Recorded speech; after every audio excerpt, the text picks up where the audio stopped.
Dahil dyan, eto, may gusto ka bang ipatawad sa'yo ng isang tao? Like, May ipatawad sa'yo ng ibang tao. Paano ipatawad?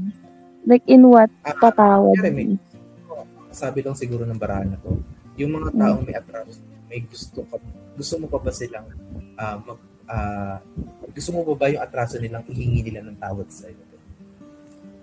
Yung atraso niya. Actually, hindi na. Mm.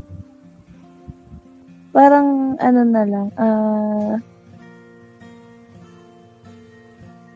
parang ayoko nang mag-dwell pa. Pagka, kinori, biniwan mo ako ng atraso, tapos parang, na-get over ko na yung bagay na yun.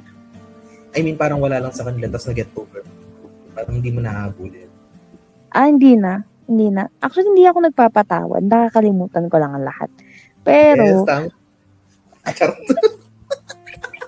hindi ako nagtatanim ng sama ng loob. Parang, ayoko lang talaga na pangit naman ng 11 deaths, tapos 11 assists. Nakakairita. And tsaka ano, Kahiya. di ba?